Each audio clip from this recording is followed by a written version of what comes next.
back, everybody, to another edition of the Grace Over Grind podcast. I'm your host, Dr. Lacey C. Robbins of Robbins Nest Consulting, and I'm so excited to be able to bring another conversation with you, another series, as we start talking about the cost of leadership burnout. This is the hidden cost that a lot of us don't realize that women in leadership specifically, they are paying on a daily basis. Listen, if this particular episode is of a benefit, or if you've listened to the Grace Over Grind podcast, you've been able to gain new insight, new understanding, be sure now to pause, share, and subscribe to another lady leader that you know who could use this information on today. So I want to be able to talk about burnout specifically and going from burnout to blended living. Now, you often hear people talk or share things about, having a balanced lifestyle or work-life balance. But I believe that there's no such thing as work-life balance, but there is opportunity to live a blended life. So over the next couple of episodes, I want to be able to talk a little bit more about what does that mean exactly? What does that look like exactly to go from burnout to blended living? Now, the ultimate goal is to have a sustainable success in your leadership. That is the ultimate objective, is to have sustainable success in your leadership. But in fact, there is a hidden cost when it comes to leadership burnout that not a lot of people seem to realize or are talking about. And so I want to bring that conversation to the table. So, first of all, the thing we have to keep in mind is that women in leadership are often facing a unique paradox that no other individual, no other, our gentlemen counterparts don't necessarily see on a regular basis. Women in leadership are expected to perform at some of the highest levels while also navigating societal and organizational and even personal expectations, right? And so I'm expected to, operate at this super high level, but then also make sure that my household, my husband, my children are all also kept at a very high level, right? They're also cared for at a very high level. Well, what is the result when that happens? The result, in short, is burnout. And so you have to decide for yourself, well, what does burnout look like? Because it can definitely look a little bit different for different people.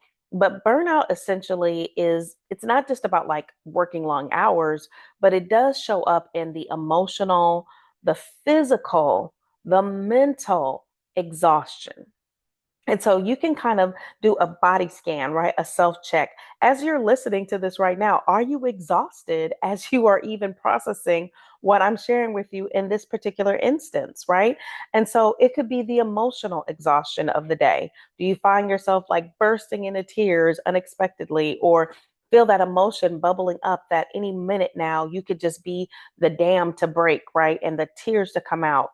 Could it be that the emotional exhaustion is coming out with like, short little quips here and there, being very short with people, your lack of patience? I know for myself, that's a lot of times when the burnout happens, I'm very short and I'm very direct, and sometimes to the point where it can jeopardize relationships, right? Can we just be honest here today?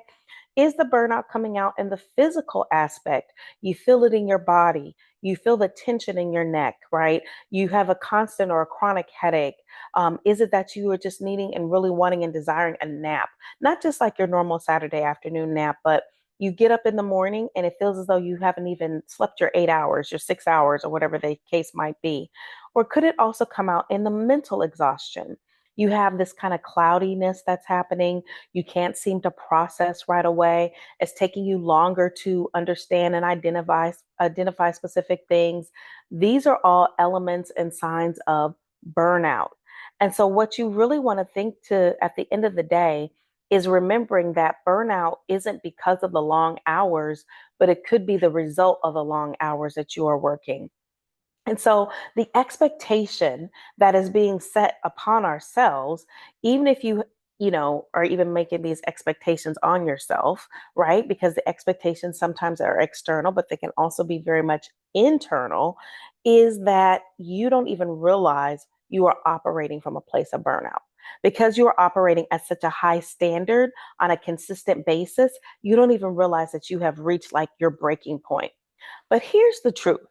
Success should not come at the expense of well being. Let me say that again. Success should not come at the expense of well being.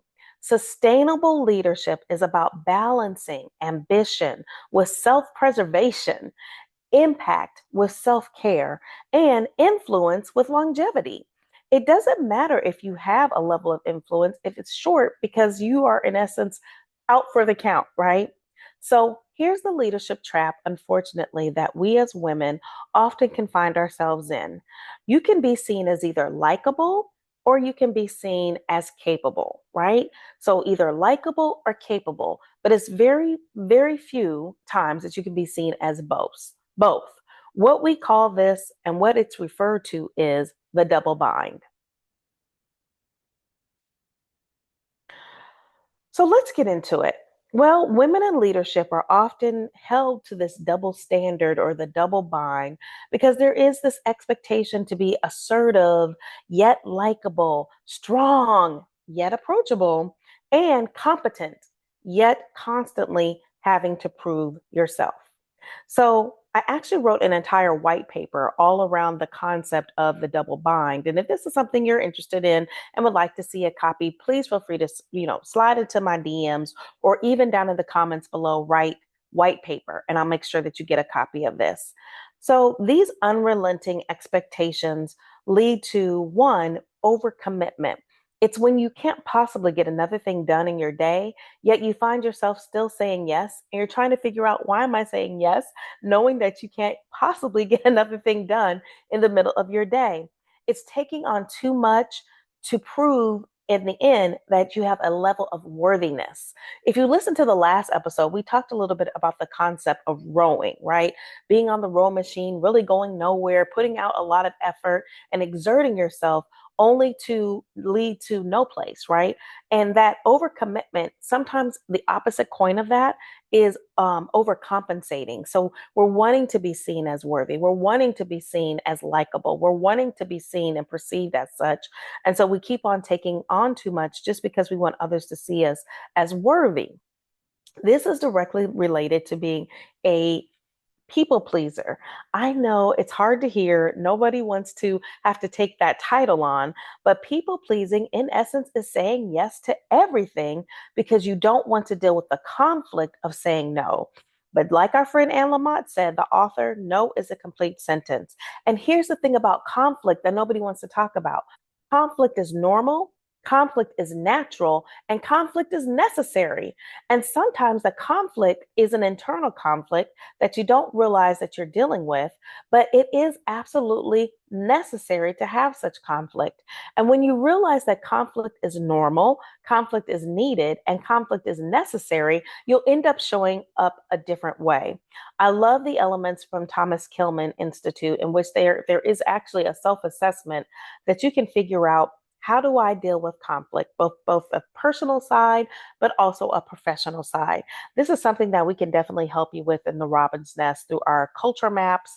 And if that's something that your company could use, be sure and subscribe to this particular podcast, and you can learn more about that. We set up culture maps, continuously for businesses so they can really have a clear understanding as to, like, well, where is the culture of our organization? Where are people finding themselves and lining themselves up, right? So, this leads to my third thing I want you to think about when it comes to unrelenting expectations.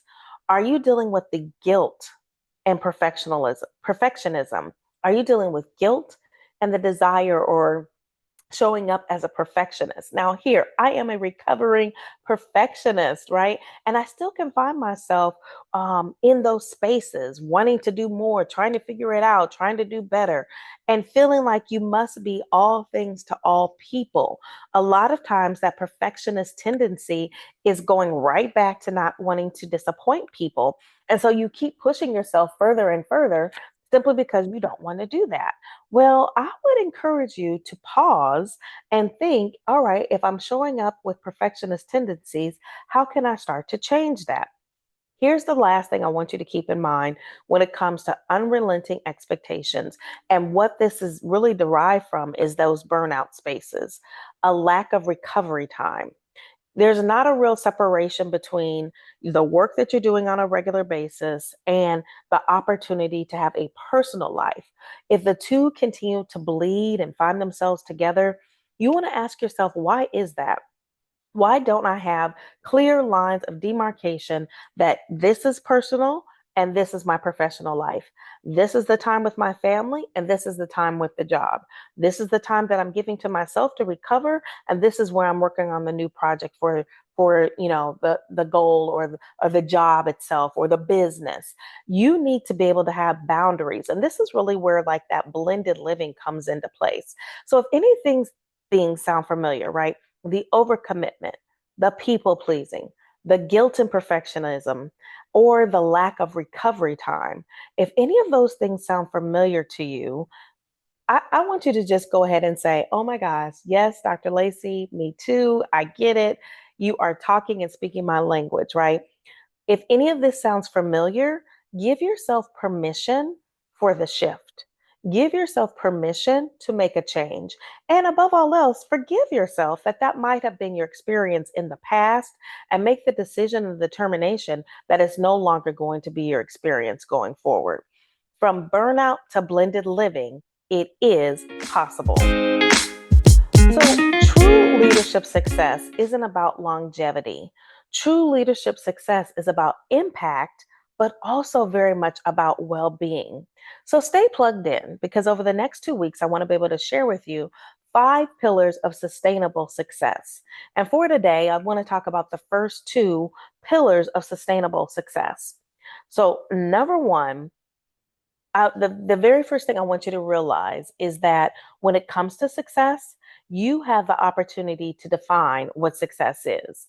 I know that seems like such a strange concept, right? I can define what success is. Absolutely. And for some of us, we need to redefine what success is. For some individuals, success didn't come until you made, the 6 figures, the CEO, the corner office, the business owner. That's when you started to identify success. But success may look like, oh, it's not until you're married or have the 2.5 children, right? Now all of a sudden you're successful. But when you can start to redefine success for yourself, success and remembering that above all else, success is personal. And so it's not about climbing the corporate ladder. It's not about climbing someone else's corporate ladder, someone else's expectations of you. It's really about building a life and a career that you love. And this is part of the reason why I say blended living, right? Because we know work-life balance does not really exist. Burnout is real. And so, if we can start to shift ourselves to blended living and start to realize that your life and career can align with your values, you start to show up differently. So, what are your values? Well, if you're not clear on what your values are things that are hold true to you. Your values are things that very rarely might change. Your vision might change. Your objectives as to how you get there might change. Your goals can even change, but your values very rarely change. So for some people, a value might show up as in like how you work, being someone who values honesty, being someone that values a relationship with God, right? But for others, your goal might be to lose 10 pounds. Your goal might be to save $10,000, whatever the case might be. Those goals might change, but your value around money, right? Your value to give back to the community that you serve, those are things that very rarely change. And so when you understand your values and you take control of what the definition of success is, you start to just simply show up differently because now your definition of success better aligns with your personal values. And you let go of the outdated expectations. You let go of what someone else may be thinking. I often say, that your opinion of me has nothing to do with me, right? Someone else's opinion of me has nothing to do with me. Someone else's opinion of you has nothing to do with you.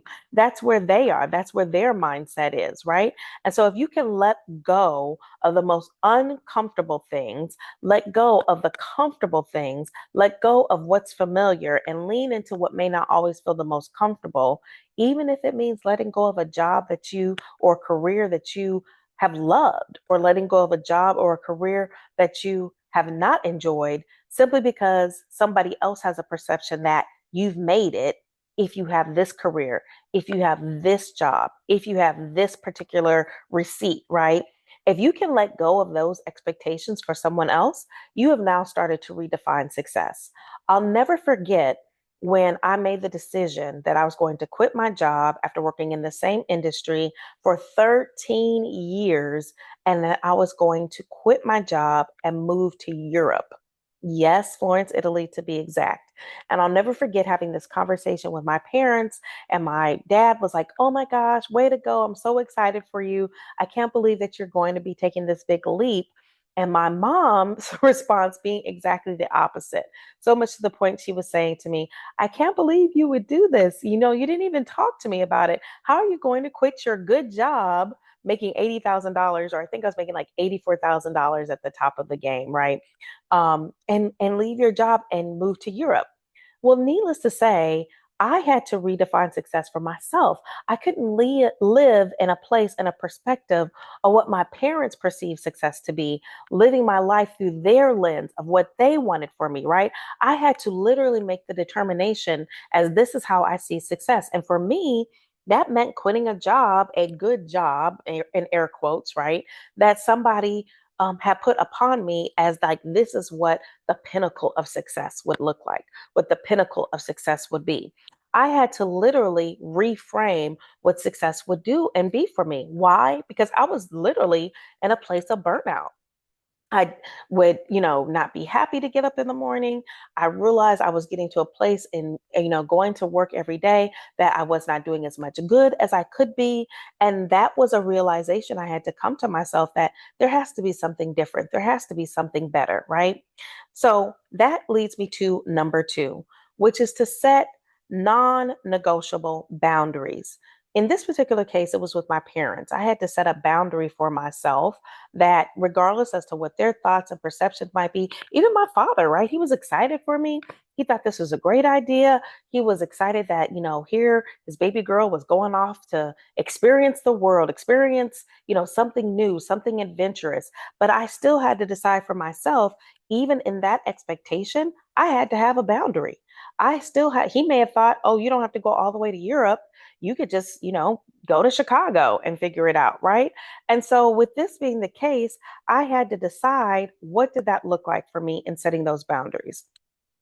Please know this: burnout thrives in a boundary-less environment. Burnout thrives in a boundary-less environment. This is why you have to learn to say no without guilt. And for some of us, that may mean we need to practice a little bit, right?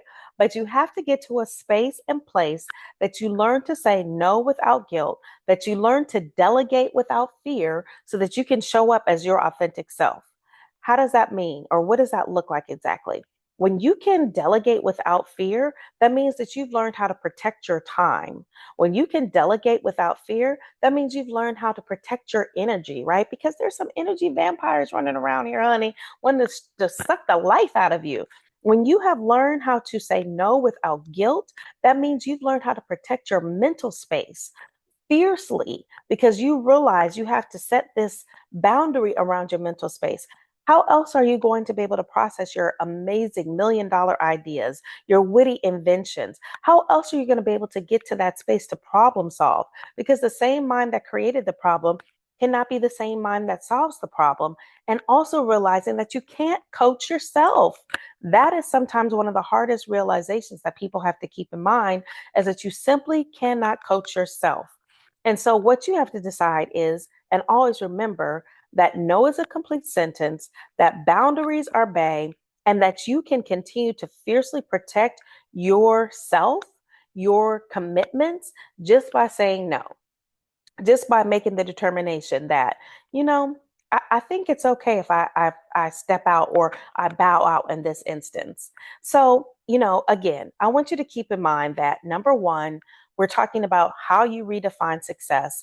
And number two, we're talking about setting non negotiable boundaries. When we come back next week, I want to explore a little bit more the final three items when it comes to the 5 pillars of sustainable success. It is possible to happen. Success is very possible. And the most successful women in leadership don't just survive, they thrive. And I know that's exactly what your testimony should be as well. They understand that burnout is not a badge of honor. And the more and the faster you come to that realization, more differently you'll show up on your day to day. Listen, in the meantime, I want to remind you, like, share, subscribe to this particular YouTube channel. If you're listening to this podcast, anywhere that podcast can be found, this is going to be a dynamic time of conversation and connection, and it's just getting started. I cannot wait to reconnect with you again on a future episode. And as I always say, from process to practice, grab your stilettos and let's go. I can't wait to see you in the next episode.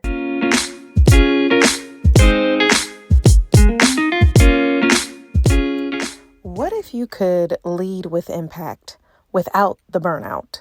What if success didn't require constant hustle, but instead came through grace?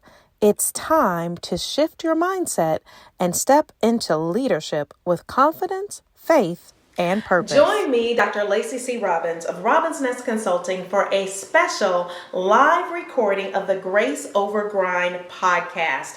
This is going to be an absolutely dynamic day on Saturday, May 17th. Mark your calendars now, where we will be bringing powerful conversations all around leadership, faith, and purpose straight to you. Mark your calendars now, because I want to see you there. This isn't just another podcast episode. It's a movement for high-achieving women ready to break free from the grind, embrace grace, and lead authentically in every space they enter.